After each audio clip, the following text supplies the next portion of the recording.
Well, hey guys, how y'all doing today? Hot summer day down here in Mesa, Arizona, and I got NeanderPaul in with me today. You guys said, hey, I like that video you guys did. You had NeanderPaul in, so we're giving you more. How about that?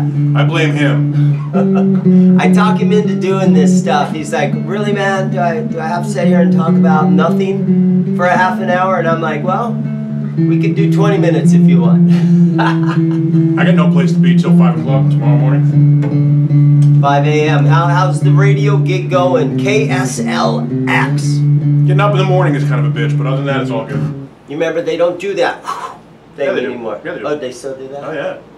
Yeah, the X thing, that's, people recognize that. That's one thing that, like, they do research to find out, you know, what are the things that remind you of a radio station. That sound reminds people of KSLX. So I went to Las Vegas over the weekend. My daughter got married. So look at this guy. Big props to her. By the way, father of the bride actually paid for the wedding, so come down to ZIMM'S and buy a guitar. He needs the money. I missed a whole weekend down here, and I'm like, oh my God, it was such a busy weekend. My phone was ringing all day Saturday. Where are you at, man? Where are you at? I'm like, oh, I'm in Vegas. That's where that, you know, that the last time we did this, we had that gold top, right. Norland Les Paul. Right. That was the buyer. The buyer was there last weekend, and you blew it. You blew it because you were off in Vegas being a dad. Where you at, man? I want that Les Paul. Being a dad. It was a lot of fun, though. I'm very proud of my kids. We did good. Actually, driving back yesterday, we listened to KSLX. They did the blocks of, you know. Yeah. And they did a block of Queen. And we're driving back, and we did the whole Wayne's World thing, man, where they played Bohemian Rhapsody. My daughter was in the back singing. My son's singing. We're all singing. We get to the part. We're banging our heads. Oh, yeah, we had a riot. Some of the bands that are sing-along songs, when you're out on the road driving 80 miles an hour, you gotta love that stuff.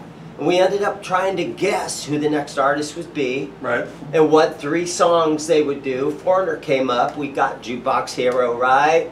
Cold as Ice. Feels Like the First Time. I was thinking, no, they're gonna play I Wanna Know What Love Is. No. They didn't get to it though. No, you know, that one, huh? Here's the thing, people, they talk about radio stations, you know, playing the big hit songs from the bands when they do like a block party weekend. Block party weekend. Like if you go to a bar, all right, and you see the jukebox at the bar, right, and people plug in their money all night long, right, it's the same songs over and over all night long. Those are the songs people want to hear. Right. So when we do one of those block party weekends and you hear Jukebox Hero or you hear one of those bands, it's because they played a block of the Stones. What do you think was in that list? Let me guess. Give Me Shelter. Nope. Start Me Up. Nope. They played You Can't Always Get What You Want. You can't always get they what played, you want. believe it or not, Under My Thumb, and they played Miss You. Oh, cool. Disco Stones. Yeah. That's cool.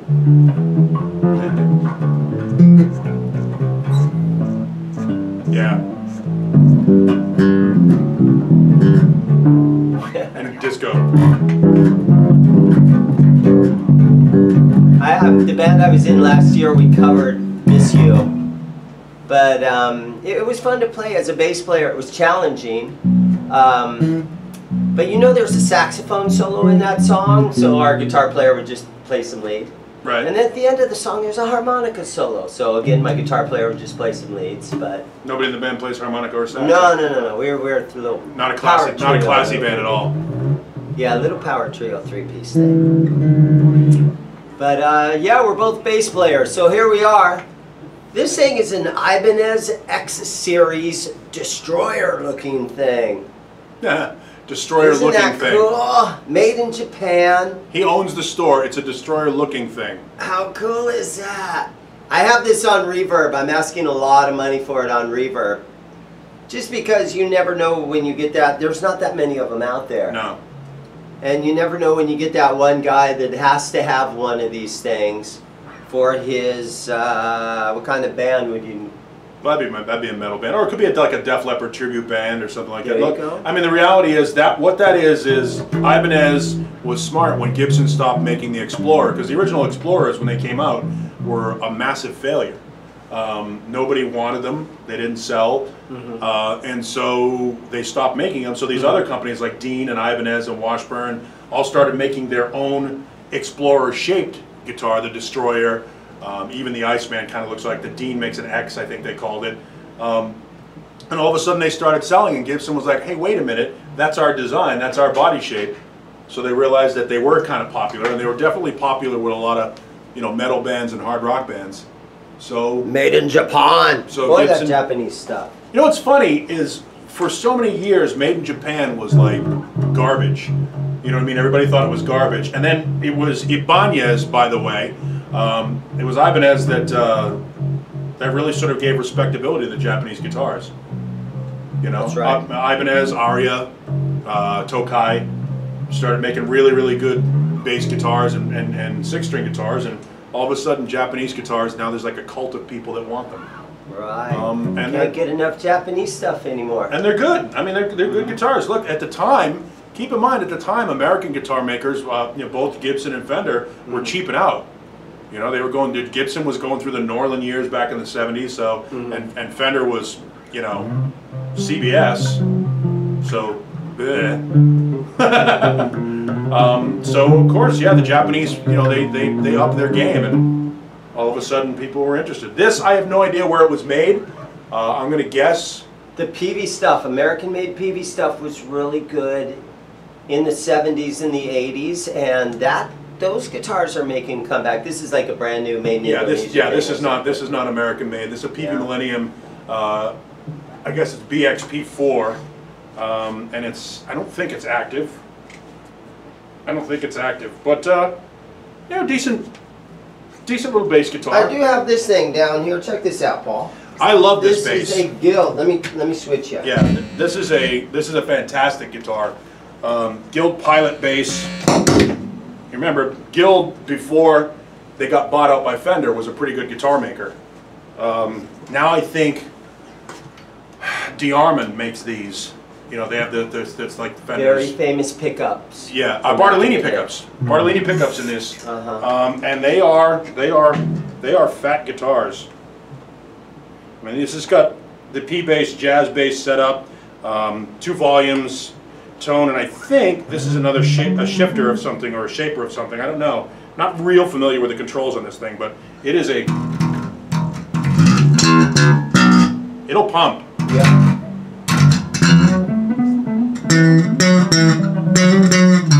So it's kind of weird about having to use Guitar Shop.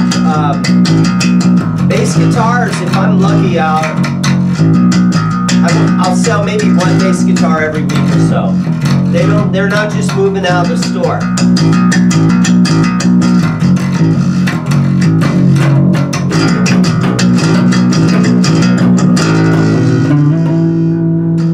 Yeah, no, this is a fun guitar. I believe it's an American-made Guild, which is an older one. The thing about bass players, though, your average bass player only needs 1 bass guitar. You would think, yeah. I mean, you don't break bass strings as often as you do with guitar strings. Right. So you don't really need a backup more often than not, unless you want a different sound. Now, this is one of those ones that obviously the 2 big sounds that you want to get out of a bass are the precision bass, the Fender precision bass sound, or the Fender jazz bass sound. This has both of those. So you can blend them together. I mean, obviously the jazz bass is a little tinnier.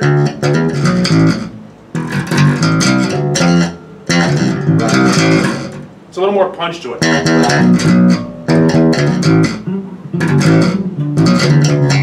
And then the P bass is a little thicker.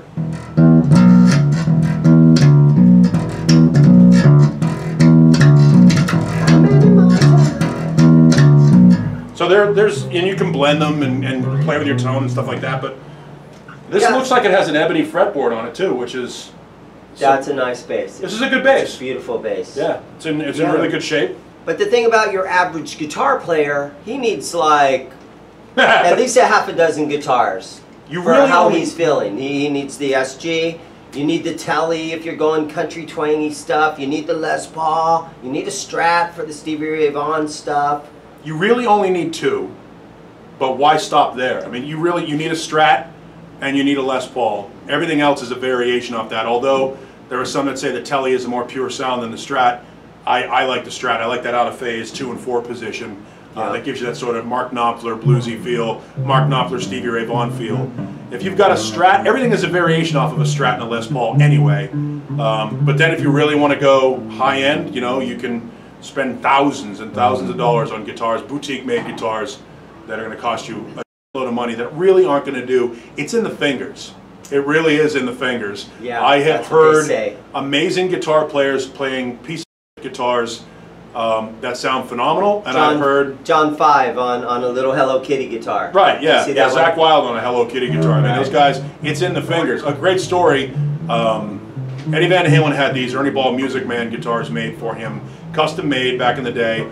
They don't make them anymore. It's been replaced by what's called the Axis, the Music Man Axis. Right. And so Van Halen is on tour on the record. And oh, don't say that word. Van Halen's on tour on the For Unlawful Carnal Knowledge record. Okay. And Alice in Chains is opening up. So Jerry Cantrell's on the side of the stage watching Eddie Van Halen, you know, do his sound check. Right. Eddie goes, come here, this is my new guitar, check this out. And he hands it to Jerry Cantrell. Cantrell picks it up, starts playing it, doesn't sound like Eddie. Now nothing has changed, no settings have changed, nothing has happened. He's playing Eddie's guitar through Eddie's rig and it doesn't sound like Eddie. So he takes the guitar and he hands it back to Eddie, goes, yeah, that's really nice. Eddie puts it over his shoulder, whips it out, starts doing his thing, and it's Eddie Van Halen. It's in your fingers. That's true. The different guitar players, just you know what they sound like. Certain guys have a sound. You know, Yngwie is going to sound like Yngwie, whether he's playing a Les Paul or a Stratocaster or an acoustic or whatever it is, it's in his hands. That is true. Which is, you know, bass players have that too. You know Billy Sheehan's sound when you see Billy Sheehan, no matter what he's playing for a bass, or Stu Hamm, or any other, or Steve Harris, you know it's them. Billy Sheehan's a phenomenal player, but I have to say I've seen some of the Winery Dogs stuff, and his tone, I have to call it a little over the top. It's just it's fuzzy. Well, it's all distorted. He runs through 2 amps. Yeah, I'll be honest. I don't like his new tone. He's got one. Well, it's not all that new. I don't think. I think he's had that tone since Talos. Is it Richie Kotzen? He's running 2. Billy runs a stereo guitar rig out through 2 amps, one of which is overdriven and distorted, right, and the other one isn't. So when he wants to drive that amp and get that harmonic sound that he gets, and that sort of distorted sound, that's what you get. I mean, Billy's he's a guitar player who plays bass. Richie Kotzen's in the band with him, right? Yeah. And you're hearing this beautiful song that they're doing, and who's the drummer? It's Mike Portnoy. That's right. The Dream Theater guy. Well, he hasn't been in Dream Theater in a long time, but yes. Yeah. So you're hearing this song, and you hear some fuzzy thing in the background. It takes you a while for your ears to kind of acclimate to, oh, that's the bass tone that's adding all that extra funny noise. You know who's really good at that, though, is adding that fuzzy, clicking sounds. ZZ Top. You listen to some of the newer ZZ Top stuff, and you get a whole lot of rattling and crunchy, fuzzy tones going on, and it really adds to the music. But I kind of think played distorted bass like Entwistle. Entwistle was the guy that made bass, you know, almost a lead instrument. Him and Chris Squire are the 2 guys that I mean, Chris Squire obviously played a Rickenbacker, which has a unique sound. But Entwistle was a guy that you know, cranked shit up and just and played hard, you know. That bass he had, that was some custom bass he had made all for himself, didn't he? He played alembic basses for a long time. Oh, is that what they were? I think it was alembic, and it looked like that actually. It had that same almost the same body style as that, but it was an alembic. And that was a bass player right there. Left us way too soon. Yeah, I'm telling you guys, when you get into your 50s, go have your blood pressure checked. And don't do drugs. Drugs are bad, okay? Same thing happened to Tom Petty. Well, Entwistle left us in his mid-50s. Tom Petty was 68, wasn't he? 63. Oh, 63. And I think Entwistle was older in his 50s. 58, 56, in that neighborhood? Closer to 70. Was he? Yeah. I thought he was only in his 50s, but what do I know? So, what's new in the rock and roll world? I know you were mentioning something about Slash. What's he up to? Well, he's got a new album coming out with Miles Kennedy. It'll be out sometime next month. And then they're still doing the Guns N' Roses thing. He actually, I thought this was an odd statement, and I think it might be more political than it is reality. And that is that Slash was quoted as saying he's enjoying playing stuff off of Chinese Democracy. What? He's the only one. You know, I mean, look, it's cool. I think it's cool that he's open to doing that. I think that it's new to him. Yeah, so. He didn't play on that record. And maybe he's like, okay, let's play some of them tunes off there, but watch how good I can play them. And I think that's what he does. Is he makes it his own thing. Yeah. But the word has it that his quote was, "Everybody seems to be open to doing new music." So that could be get a new album. New Guns N' Roses. There's also been a rumor that Axl Rose was spotted with Angus and Stevie Young recently, possibly going over some ideas. Stevie Young? Yeah, Stevie Young is Malcolm's nephew. He's been in the band a couple of times. Oh wow. Stevie was the guitar player. Yeah, he replaced Malcolm in '88 on the Blow Up Your Video tour when Malcolm was dealing with some drinking problems. He took nobody knew the difference because he stood in the back there. He played the Gretsch and just did his thing. Nobody had any idea. Noticed. And he's been in the band since Malcolm took sick, and then obviously has passed since then. So yeah, Stevie and Angus and Axl apparently have been spotted in the same places. So we'll see.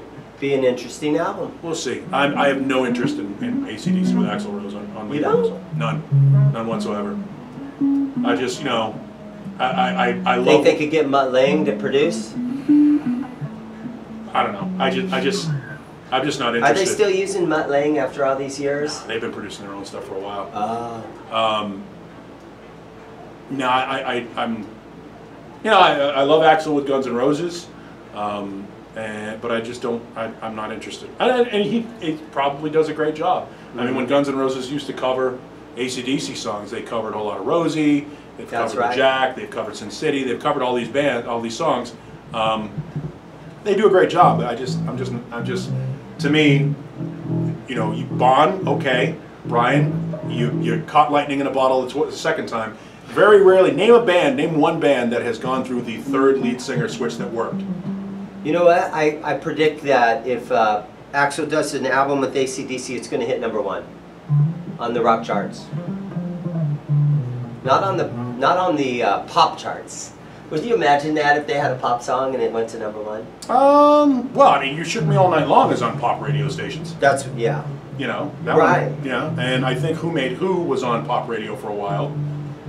So, yeah, who knows? Angus, you know, the thing that about was the 80s. That was the 1980s. The great thing about AC/DC is they are almost the perfect rock band in that they write songs with great grooves and guitar riffs and stuff for guys, but they put a backbeat on it that causes women to shake their asses. That's the perfect thing to do. That's true. I have a buddy of mine in New York whose nickname is Psycho, and Psycho said to me, "If you don't like AC/DC, we can't be friends." And I thought, well, that's a fairly good philosophy to live by. You know? I know. If you can write a song that makes a woman cry, or or like you said, shake her ass, or even take her clothes off. Well, yeah, there are songs that make women do that. Yeah, but Tom Jones wrote them all. So yeah, this is I would if I were in the market for a nice American bass guitar, this would be something I would be looking at. Not a bad little guitar there. No, it's not bad at all. Bartolini, mother of pearl inlays, ebony fretboard, American made, gilt pilot. Pay no attention to the man walking across the front here. That's a cool little bass. All right. Well, my friend, what else is in the news? We've talked for maybe 10-15 minutes. Got any other topics you want my little YouTube world of ZIMM'S guitars? What's new with these guys? I mean, the big news now, obviously, is the band that claims that they're not influenced by Led Zeppelin, Greta Van Fleet. Everybody seems to be going nuts over this band. They've got an album coming out shortly. I listened to a song on YouTube, and again, it was very Zeppelin-ish, and I enjoyed it a lot. Well, they're the latest in a sort of a string of bands that are doing sort of a Zeppelin-y feel. There's a band called Rival Sons that are on their 4th or 5th record that have been doing sort of that same sort of groove, Zeppelin-y feel to it. The fact of the matter is, Zeppelin is still the biggest hard rock band in history. And everybody's all excited about this being their 50th anniversary year, and maybe they do some sort of not a reunion, but there's going to be a celebration toward the end of the year where allegedly a bunch of bands are going to get together and do a tribute, kind of like what you saw that Kennedy Center honors thing that that Hart played on. Everybody shows that video of all the guys sitting up in the luxury box just sort of crying because Hart are doing such a great job on Stairway. So that could possibly happen. Yeah. Well, look at this. Now, I know, I got some guys walking in the all store. right, there are today. customers here at the store. You should probably cut this thing off. Guys, we will talk to you next week. I'm going to try to get Paul to come back every once in a while. I got to twist his arm. He's going to have to give me a bass. Come on, man. He'll have to give me a guitar. Thanks for watching, everybody. I really appreciate it. You guys have a great day.